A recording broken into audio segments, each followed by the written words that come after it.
Okay, perfect. Hey everyone, welcome to Piano Tech Radio Hour. I'm Ethan Janney, your host of the show.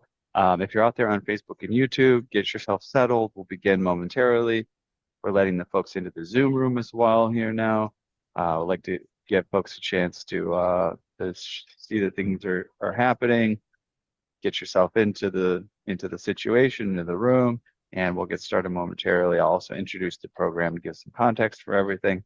Just like to give everybody a minute to settle, get your seats, as it were, digitally and remotely. We've got a wonderful guest for today who I'll introduce momentarily. Again, this is Piano Tech Radio Hour, and if it's your first time here, I'll intro the program. If you're there on Facebook and YouTube checking things out, we'll always try to put in some links into the chat there, which will allow you to jump into Zoom. So you can be a little closer to the action. You can chat with your fellow participants and be a little bit more involved. So look out for those links. We'll put those in there and you can join us in Zoom. And without further ado, I will introduce the program and our guests. So I will say welcome to Piano Tech Radio Hour. We gather here every Saturday to meet with and learn from the most fascinating and knowledgeable folks in the piano world, including manufacturers, rebuilders, musicians, makers of other instruments, and of course, piano techs. Our mutual goal is to become better at our craft, to help each other, and to create an ever more musical world together. Piano Tech Radio Hour is brought to you by Piano Technicians Masterclasses, an online learning resource that brings you cutting-edge instruction for piano industry masters without leaving your home. You can find out more at pianotechniciansmasterclass.com. You can also subscribe to Radio Hour for just $16 a month. You get direct access to each week's private Zoom call, as well as all the archival recordings of over 200 episodes in our member area. You can join using the link bit.ly/join PTRH. That's bit.ly join PTRH. Also like to give a quick plug to the podcast, the audio only version of the program. We just started releasing, once again, episodes of the archival and more recent content. So make sure you check that out. We're very proud of the podcast. We reached global audiences. We've got top 100, top 10, even #1 status in various countries in the performing arts category on iTunes. So look out for new episodes there and stay tuned and listen in the workshop, in your car, doing dishes, working out, whatever works best for you. We're going to be there for you. Always going to be some great content. Also check out the blog on Substack, where we're going to give a sneak peek into the behind the scenes content of the master classes. Those master classes, again, a little bit higher level in the radio hours, a little bit more in depth, a little bit higher price point. And in those cases, we put that in an exclusive member area. But on Substack, we'll put in, an article that goes a little bit more in depth that you can get a sense of the content and see if you want to subscribe to the masterclass. So check out us on Substack, our socials, LinkedIn, Instagram, Facebook, and Twitter. And of course, subscribe to our email list at pianotechniciansmasterclass.com. Now, let me introduce our guest for the day. Her name is Rae de Lisle. She's a highly esteemed piano instructor and associate professor and former associate professor at the University of Auckland. Currently, she is a music performance teaching fellow at University of Waikato, and she was head of piano at the University of Auckland as well. She's celebrated for her profound impact on piano pedagogy. After a significant career as a concert pianist in New Zealand and London, an injury led her to dedicate herself to teaching, where her innovative research into injury prevention, including a PhD on vocal dystonia, has shaped her approach. She is the author of Fit for Piano, an interactive resource promoting natural effortless technique, and has commissioned New Zealand études to complement her work. De Lisle's students have achieved international success, and she was honored with a member of the New Zealand Order of Merit for her services to music in 2015. Rae, welcome to Piano Tech Radio Hour. Thank you very much for having me. Yes, it's an absolute pleasure. And you've had a wonderful career. You've gone through all sorts of different chapters in it. And I would love to, as I often do with our guests, reach back into the archives of your story when you were a child. What were your first encounters with music, and when did you first start to notice that, hey, this might be my life? Yeah. Well, I guess in some ways I was quite late to that. My parents, neither of them had had opportunities to learn music when they were young, and so Mhm. they were playing music as I was a little child. My mother was she started when she was 15, and she was practicing a lot, so I heard music. And my Mm. dad used to play violin, and he actually taught himself the flute and the oboe and the clarinet. So he was sort of mad on music, but he wasn't a musician. And so Mm. it was quite natural for me to actually hear a lot of music and want to do it myself. Wow, that's kind of fun. That is so rare, I feel. That is so rare, I feel, where you have kind of parents that come to it late and just sort of like enjoy, learning about music. I mean, the typical story, at least these days, is I'm too busy. Yeah. Oh, I always wanted to play. Like I had a piano tuning client because I'm tuning pianos out there. And I visited her one time and she said, yeah, well, I'm getting the piano tuned because I'm retired and I want to start getting back into playing. And I came back and tuned her piano like a year later, maybe even more. And we had the same conversation. And she said, well, I didn't really get to that yet. I was a grandkids. I'm not spending a lot of time with that. And I said, well, you really should go for it. She said, "Oh, I don't know. The grandkids really need me. So it's like people talk about it, but it was really great to see that your parents actually took the time. They weren't professionals. They didn't have to do it, but they really enjoyed music and they shared that with you. And of course, as a kid, I'm sure you were like, I could do that. Like, you can always do Well, things it a was little a bit bit better than like your that. parents, I right? think Yeah. I think my mum, my dad used to want her to play accompaniments for him, and she found it quite hard. And I think Mm. she thought, well, if I learned, maybe I'd be able to do that for her. And I think, as she always said, it went a bit far. That's great. Okay, so tell me a little bit more about because we're going to talk about your injury and the kind of the shift in the career. Tell me about your career a little bit more before the shift, in focus to the Yeah, teaching. well, Yeah. I guess I went to London. From New Zealand, went to London, spent 8 years there studying with fantastic teachers. I was really very fortunate in the teachers that I had, and I did quite a few concerts, played at the Wigmore Hall, and did a bit for the BBC and so on, and then came back to New Zealand and got married, and I from then for the next 15 years I was playing, I guess, probably 100 concerts a year. I was playing like a mad thing. And I played a lot of chamber music with the top New Zealand musicians. So I had a very vibrant and full career. I used to do educational things too. I went into schools and did schools concerts. And I had a couple of, or several ensembles that we toured. We went to North America and around New Zealand. But basically, I was very, very busy as a performing pianist. Yeah. Wonderful. Um, and then I guess you'll tell me about the sort of moment of your injury. I mean, typically when we hear about musician injuries, I'll give the general story that I know, and you could expound upon whether it aligns or what. But generally, what happens, and I've had little bouts of this myself, you have some sort of a thing, it's like a little bit of a pain, and your first response is, well, I'm just going to work through it. It's fine, or I'll just take a day off and then get back to it. And then at a certain point, you go, ooh, okay, this is not going away. This is getting worse. And then in the worst cases, there's a point at which, a doctor or something says, you gotta stop, and you go, what? Are you talking about? Are you serious? Like, this is my life. And it can become very devastating, right? Because people work so hard and then they like have an identity crisis and they have to figure out what to do. Ideally, sometimes they embrace it and they create it, almost defines the next chapter. Um, or they just get through it. They find a way to sort of resolve the issue.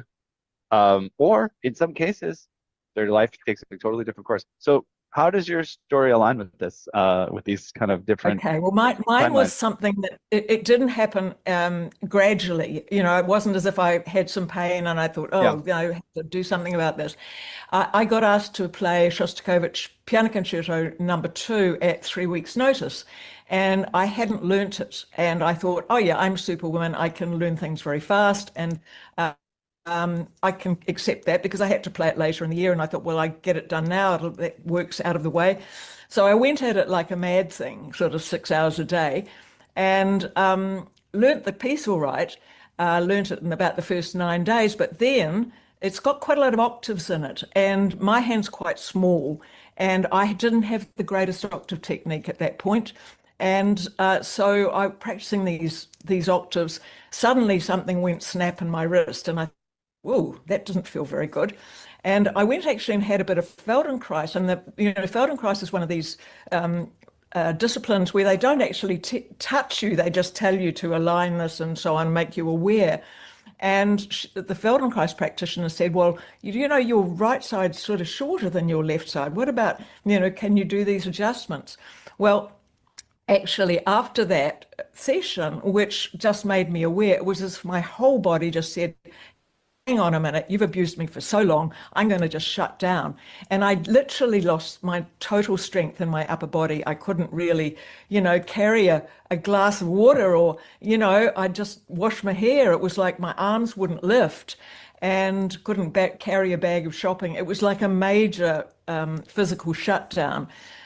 So I wasn't able to do the concert, but I then had every kind of treatment. I went to every possible doctor. You name it, I tried them. And I would say that not all the treatments were productive. And one of the doctors, he was a sports doctor, and he stretched my nerve so violently that from that moment, my condition became chronic. Now, this was back in 1993, and practitioners didn't really understand chronic pain at that point. And I spent actually 7 years trying to get better, but life sort of takes over, and the teaching became more and more important as I was trying to get my own playing back. And whereas now they understand that what actually had happened to me, all these practitioners were treating the site of the pain, or the site, oh, we'll treat this, and my pain used to shift around. And then if I went too far, like what happened, I would get to about 40 minutes of playing, and then it would collapse, and it wouldn't be just, that it got sore. It would be like my whole upper body would collapse again. So that was something you just couldn't play through it. It wasn't like you couldn't play through the pain. That didn't happen.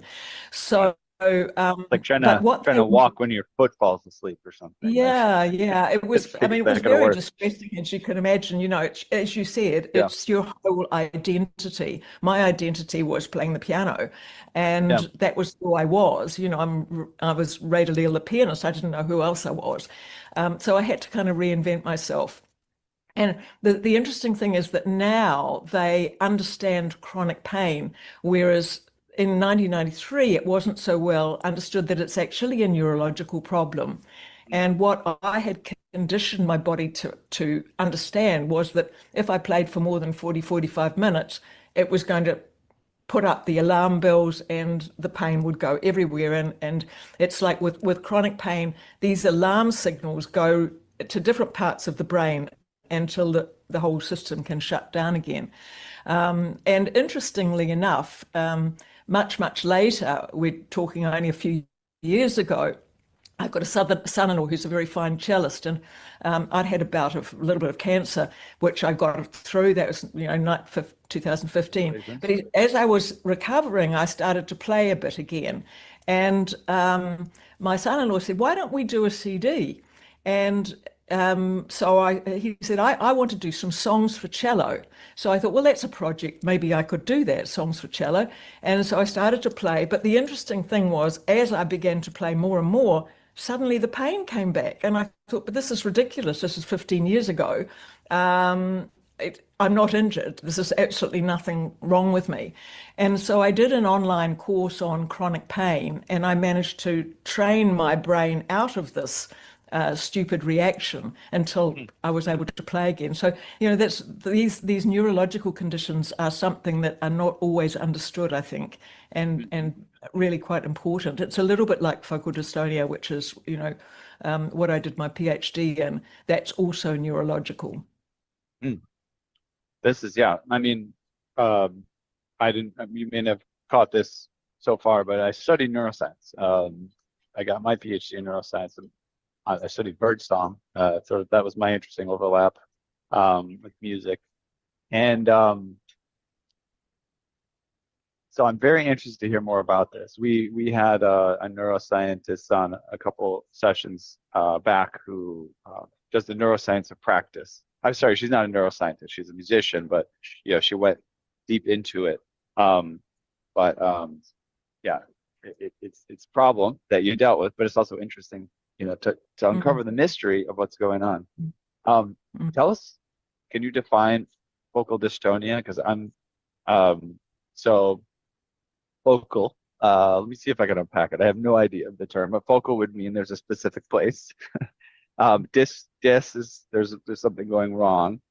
Tonia, I think we talk about like muscle tone and maybe nerve tone, and I guess the best I could come up with at the moment is just the function of I'm guessing a nerve. So maybe like it's just not responding as with the alacrity that it should. But tell us, did I get it Okay, right? I'd so just like to make a guess, but yeah, what would I get right about it and wrong about it, or yeah. what people tend to find when they develop dystonia is that their hands just tend to stop working properly. So they Mm, might go to move this finger, but that one moves. So mm, what actually has happened for them is that when in our brain, we have a number of centers, and we have a center for each of our fingers. So when you move this finger, a certain area of the brain is activated. This one, there's another neural center. And so what happens with dystonia is over time, a couple of these centers get too close together and they overlap. And so what happens then is you've got a cross circuit, as it were, of mm. the wires are crossed. And it doesn't matter how much you practice because these fingers are going to go down together, say, instead of one going down by itself. So you Wow. get things like there'll be weird spasms, or maybe one finger will curl like this and then another finger will pop up without Mm, any sort of control. So mm, it's an extremely debilitating condition. And it's not one that one can practice through. It's, in fact, the more you practice, the worse it gets, because what you have to do in order to get over it is to retrain the brain. And mm, fortunately, we know that the brain has got plasticity and it's possible to retrain it. mm, And so my PhD was all about um, recovery through retraining mm, of focal dystonia and pianists. So I had one particular pianist, one of New Zealand, in fact, New Zealand's most foremost pianist. He'd come, I think, third in the Van Cliburn and fifth at Leeds, and he's a mm, very top pianist. mm. And when I started working with him, he couldn't differentiate these two fingers; they would just Mm. go down together. Yeah. And so we began with retraining really his whole playing apparatus, and he got better, which is great. He had another 20 years on his playing career, Amazing. and he's still playing, which is fantastic, really. So that was For a me, big success story. it's amazing. Yeah. Yeah, amazing. Great job. All right, I have to interject here because my curiosity and is stepping in, and my experience here. Are you familiar with a neuroscientist, B.S. Ramachandran? Uh, No, I think he was it's out not of one I know. he's out of university in California. I forget which one, maybe UCSD. I want to tell a story that sounds similar. May not be similar, but first I want to ask you about there's pain. There was pain involved in this In focal disorder for you. dystonia, Yeah. focal dystonia is usually painless. So they Painless. don't Okay. get the pain, they generally don't get the pain They don't warning. get the It's pain. just a Okay. lack of function that happens. Mm, And, it's like they look at their hand and think, what's going wrong? I can't, mhm, mhm. I can't do what I normally can do, what I've done all my life. Okay. So it's very, very, very disconcerting for a sufferer. And your personal issue was or wasn't focal dystonia? Did it have an No, aspect of mine it? was chronic pain. And I Chronic pain. think, Okay. chronic pain is a little bit different.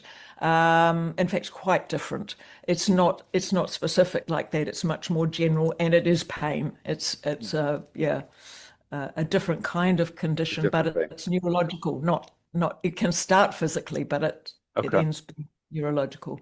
All right. Well, I'll tell this story that I know. It's relatively well known at this point. I think it's been told for maybe even decades at this point. But um, it has to do with phantom limb syndrome. So Mm, you have people who have an amputation of like an arm, let's say, And what happens is they get pain in the phantom limb, oftentimes when they're trying to move it, right? It doesn't exist, but they're trying to Mm, move it. And as that's going on, right, just like in their head, they're imagining it moving. I think there's pain occurring. And what they uncovered, and I'll recap this loosely because I don't haven't done the research recently, but basically they discovered that the pain that arises is due to the mismatch in the signal that goes back to the brain about what's happening. Yeah, so mm, you mm, think you're moving your arm, but the signal's going back, the arm's not moving, and then that somehow is triggering pain. And it's a neurological pain because there's nothing really going on to hurt you, but you're feeling it. And the solution that they found, which is very creative, is that they would give the patient who had one arm a mirror to put mm, in between, and they would have them move the arm that works and look in the mirror and pretend like they're moving both arms at the same time. And the fact that the brain got a signal that an arm was doing what it wanted it to do, even though the arm didn't exist, started to help relieve the pain. So I don't know if there's any overlap with what you're talking oh, about, but I sure. could, And yeah. a lot of people, I think, have used the mirror techniques when trying to train people like with dystonia. And one of the things that I did in my study, I had a cellist, and her dystonia was in her vibrato. She couldn't control her vibrato.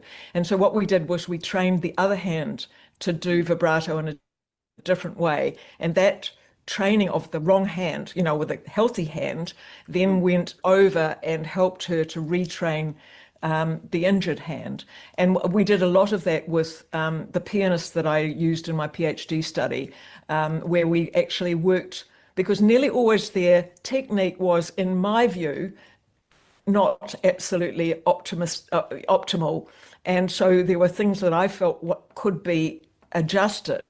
And so we did that with the healthy hand, and then that transferred to the injured hand. So that whole thing of the brain being able to send signals across, and you can deceive it. And that was one of the things that I had to do with my chronic pain, was to deceive the brain, or to recognize the pain and say, yes, I see you're over there. I'm going to send you to the corner of the room, and I know you're there, but I'm not going to take any notice of you. As opposed to what we tend to do is that we catastrophize. If you get pain, you think, oh no, my life is over. And of course, that only compounds it. Whereas if you recognize it and say, okay, understand you're there, but I'm actually going down a different pathway. And that kind of thinking is incredibly powerful. Mm, mm. Wow, fascinating. And when you in the PhD that you did, was it what kind of department? And who were your advisors? Was it like a medical thing? Was it like a physical therapy thing? Was it a music thing? How did they categorize it when you did it? Well, I did do it through the music department, but it had to be scientific, or otherwise it wasn't verifiable. And so I had a supervisor who was a very top medical person, a wonderful guy called Dr. Benjamin Speedy, and he wanted piano lessons. And so I said to him, look, how about you help me with my research and I'll give you piano lessons. And so that was a really good fit for me, because I'm not a scientist, and I had to make this PhD scientifically provable, because otherwise, who cares whether I felt I'd made somebody better? There's nothing to measure. And so Right. we had to measure it. We measured it actually with, on the pianists, we measured it with scales. And so we recorded a whole lot of scales before the retraining. We recorded them again after retraining. We played all those scales to a blinded listener, who then had to say whether they were played by a dystonic hand or not, Mm, and grade them and so on. And so, and the results were pretty fantastic, actually. Yeah. mm. Amazing.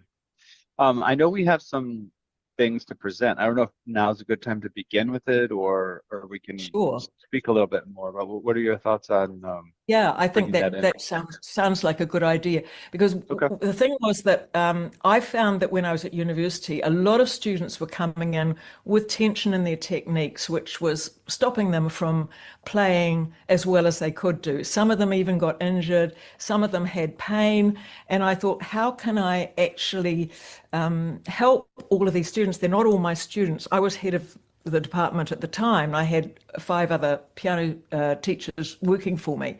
And so I thought, well, if I come up with a basic set of exercises that that everybody could do right across the board, and we can assess them as part of their coursework, and then we'll see if that helps everybody to be on the same page and understanding that actually piano playing is not just about moving your fingers, it's about moving all of you and everything being coordinated. So I came up with a set of exercises and we gave them to all the piano students.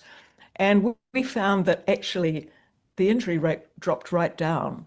And everybody was playing with a better sound because they were moving better.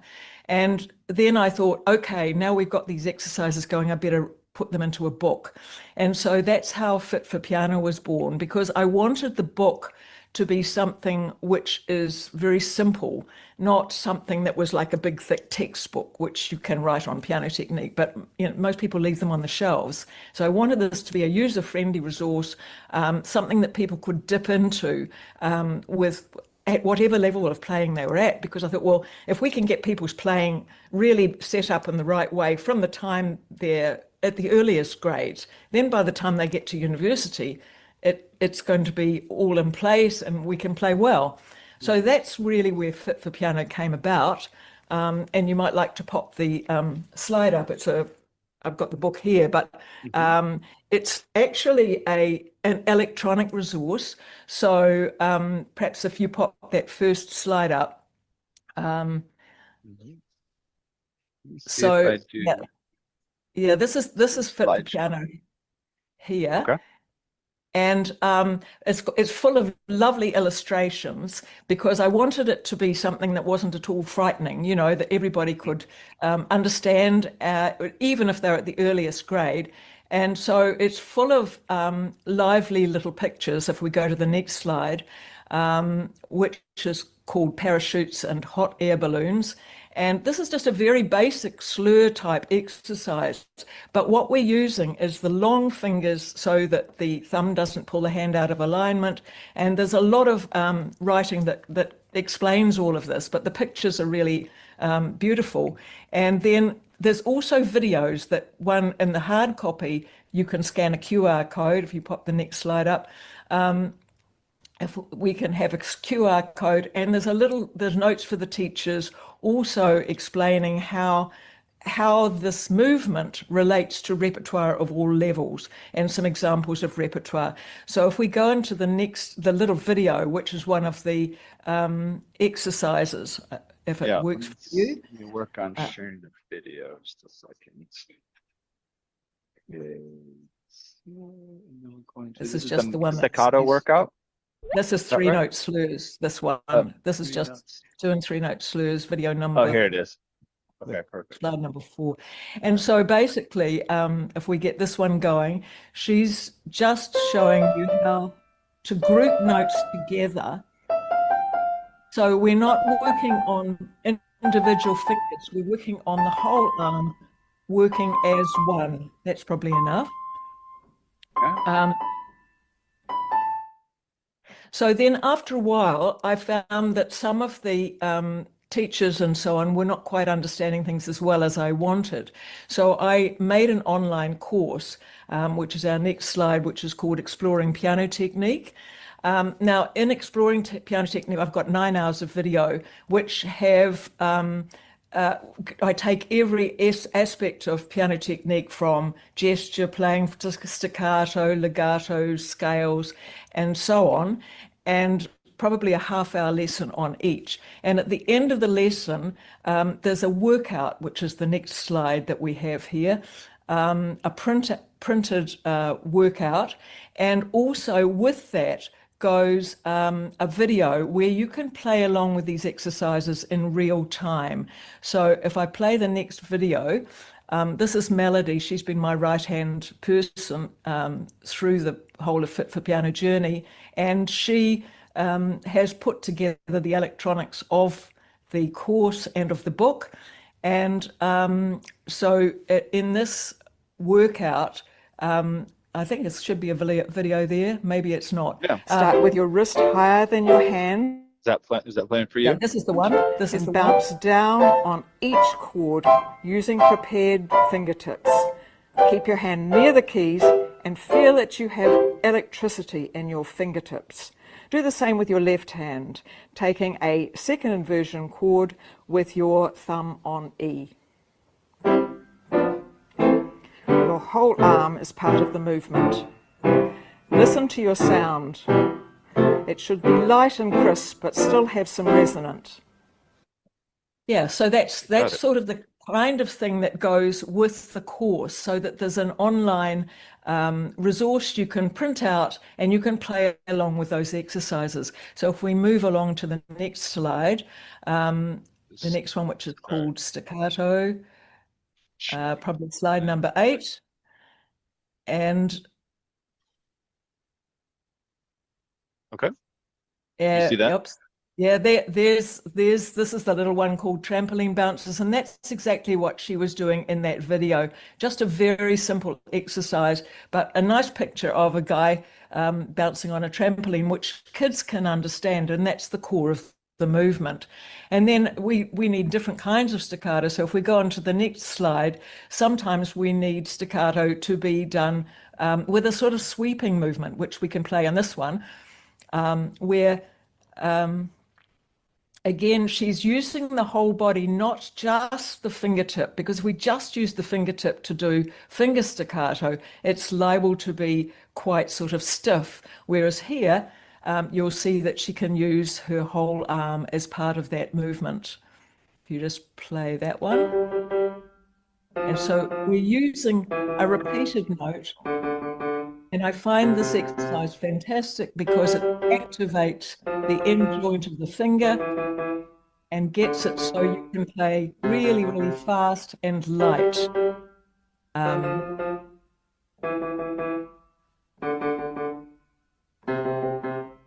Great.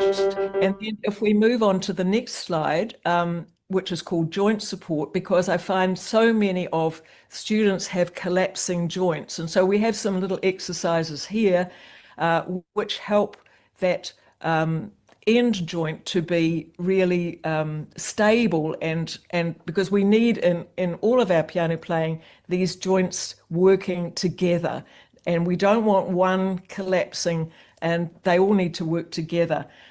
So if we go to the next slide, so that sweeping exercise I've got a lovely picture here of the broom sweeping the keys, and that also just gives a visual image of that type of exercise.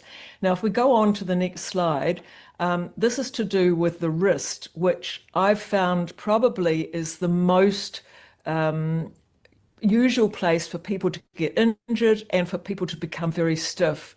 And so we have a little circular movement here, which I've called windmills, just to engage the fingers but move the wrist at the same time, which people have trouble with. So if we go on to the next slide, you'll see this video here, which really it just shows you how that little exercise can be used to make the wrist work in a way which is coordinated. This applies to repertoire all the way through. Because if our wrist is free, we can shape phrases and we can play much more musically. Have you got that video? Yeah. Number 13. Unsupported format. That one come through. I'm trying to open it and it's doesn't like it. Doesn't like that one. We can move on if it doesn't want. Yeah, go ahead and we'll go back to the presentation. Yeah, we'll move on. So then we go on to, you can go to the next slide, which is all about scales. And I have wiggly snakes here. And basically, what I find with people playing scales is they'll play 4 hours of four octaves of fast scales, but if the scale isn't balanced and if they're not using the right sort of muscles, it's actually going to do more harm than good. And so I divide the scale up into tetrachords, and we've called it wiggly snakes because the snake has to go under the thumb, under the hand, the thumb has to go under and then back again. And I find that that actually sorts out the alignment of the hand when it's going along a scale. It becomes very useful. And if that next video will work, that's number 15. That'll just give you that exercise. Oh, that's this one, the wiggly snakes. Yep. Yeah, the wiggly snakes one. And all these videos are just scannable through QR codes in the hard copy or in the electronic copy of Fit for Piano. You just click on them and the link will open up. Oh, this is actually cantabile, but it doesn't matter. Oh, That's fine. Because at every level, we need to make a good sound.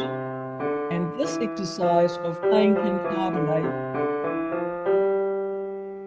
I've found really, really helpful all the way through. We can go that. Because again, we're using the whole arm, we're supporting the fingers and not getting in the way. You can actually, if you move forward, Ethan, to slow arpeggios, that'll be the next slide after that. I've got wiggly snakes here. Just 1 second. Pardon? That's it. Oh, you've got the Finished. wiggly snakes, okay. Thanks.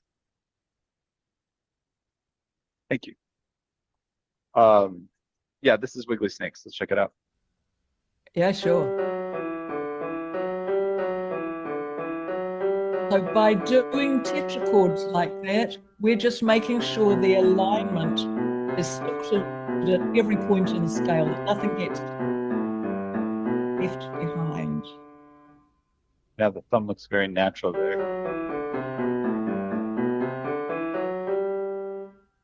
And that really helps the scale to be balanced all the way through. And if the scale is balanced over 1 octave, then 4 octaves is no problem. So if we go right down now to, we'll go to, yeah, the arpeggios. The thing I've found with arpeggios is that we need different arpeggios, different movements, whether the arpeggio is fast or slow. If it's fast, we haven't got time to turn the thumb under the hand. And when it's slow, we can be like a boat going under the bridge. But in anything, we need the thumb to be flexible. So when we move more quickly, there's not enough time to pass under the hand. And so what we have to do is to rotate over it. And I'm going to show you the next video, which is called Fast Arpeggios that you've got there. Yeah. Yeah, that's the one. That's number 19.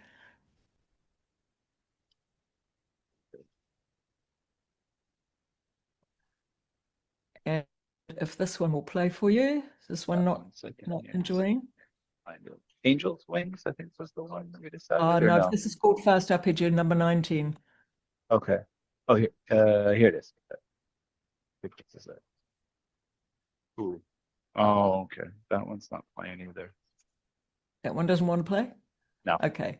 We'll check back in now. Okay, let's move on, because the other thing I wanted to improve in all the students was the actual sound they make, especially, here we go. Is this our Fast Arpeggios? This is just the slide of it. I don't have Okay, that's fine. We'll go on to Angel Swings. Now, what I found is that so many students will play a really harsh sound because they descend too quickly into the keys. And so what we have to do is to use the whole arm in a way that's free from the shoulder, because the shoulder is a much slower muscle than the forearm, which is where you get the harsh sound from. And so in this exercise, which is called Angel Swings, this works really well at helping the student to engage the whole arm as a unit, and it makes the sound a whole lot better. So I don't know whether that's going to play for you or not. Yeah, I think that one will. And I also can get the last one to play. There was a certain issue in the way that I was sharing it. Just a second. Share this. Okay, here's the Angel Swings. Yes, so this is the big arm movement, which really helps. Circle in the opposite direction. So this time you'll start by playing forward into the keys, making a rainbow to reach the ends of the keyboard, and then playing that chord with a downwards movement. Make that movement continuous. Keep your hands near the keys, but make these big circular movements with your arms.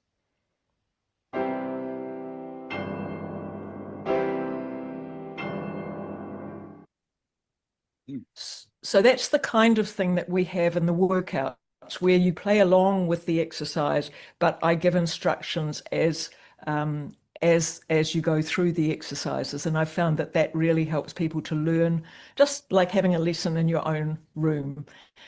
So that's a very helpful Let me one. go back to The angels. arpeggio one? Yeah. Yeah, I've looked at angel swings, and there was one more that we missed. But let's do Number this 19, the first. fast arpeggios one. Okay, let's do this.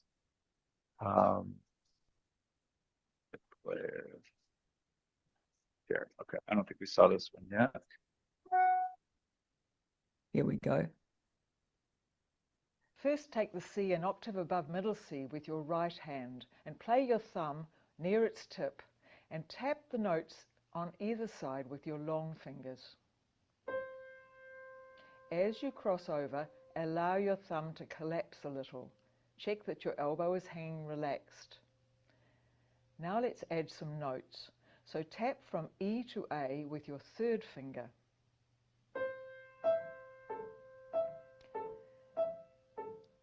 And then with your fourth finger, tap from F to A.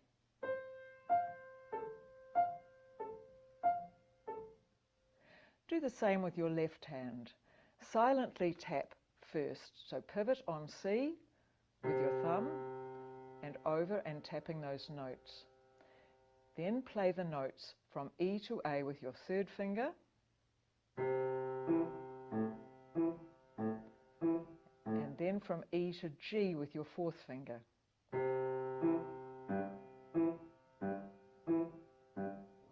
Now with your right hand, pivot on C with your third finger and move between A and E using your thumb.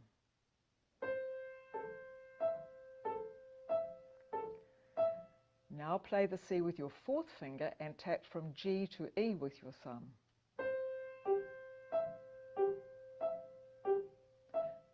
Do the same with your left hand. So play C with your third finger and tap from E to A.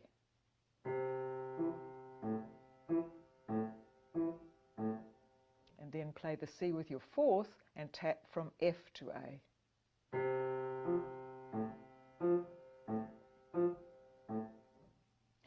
Now try a slow arpeggio. Let's take a diminished seventh with your right hand to start with because it has small intervals. So begin on E.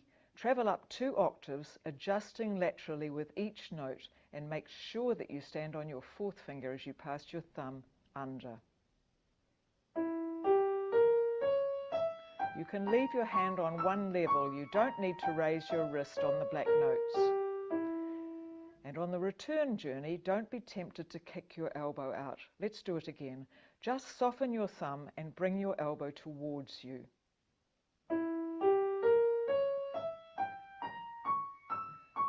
Release your thumb in the direction of playing and make sure your other fingers release as well. Do the same thing with the left hand, moving downwards from G for 2 octaves.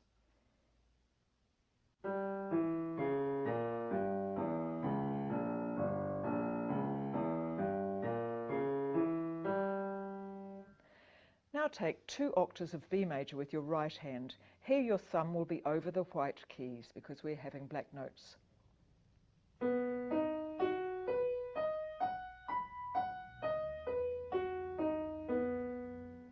Now C major. Here you'll be nearer the edge of the keys, so allow your thumb to release away from the keyboard as you travel upwards. On the return journey, soften your thumb and release it in the direction of playing as soon as your third finger has crossed over. With the left hand, let's take C major again, starting from middle C.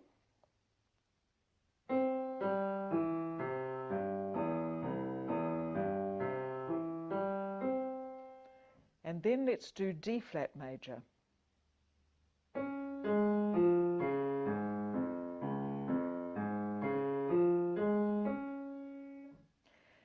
let's practice some gestures. So take a C chord in root position starting on middle C. But instead of playing the whole arpeggio, start by moving to A with your thumb as one gesture. Then to the next note, and then to the C with your thumb, and then the whole 2-octave arpeggio. On the return journey, start on the G, increasing the interval first to B, then to A, and then G. And then the whole arpeggio starting with the C. In order to make the left hand a mirror image of the right, take the second inversion chord. So 1, 2, 3, 1, starting on a G and finishing on a B. Ethan, you can stop this if you feel. Then to Sure. A. No, but it's interesting to watch the progression of it. Yeah, sure. You can carry at whatever. No, I'll go back to the PowerPoint. But oh, what was the other? Do you remember which other video we had trouble with or not? I think you've pretty well done the ones I've that done it. are important. Yeah, Okay, I think perfect. so. Thank you. Yeah. Okay, there's a presentation back again. Yeah. So at the end, it just shows you how you can find us, Fit for Piano, on Facebook. I'm putting up little clips all the time, little teaching clips, and we're also offering a 20% discount on the course, which you can get with the code Fit for Piano Club at the checkout. So Wonderful. Thank you for that. Would you say is your kind of core audience, that's interested in this, or the ones that you find get the most out of it? Is it children? Is it, adults at a certain stage in their process? Yeah, where do you find people are responding the most? I think it's useful at all levels. That was what I really wanted. And in the playing examples that I have in the book and in the course, you can see that it actually applies. It doesn't matter whether we're playing Twinkle Star or whether we're playing a Brahms concerto. The actual movements that we need in order to play well are the same. And so the exercises are still being used at the University of Auckland as part of their coursework.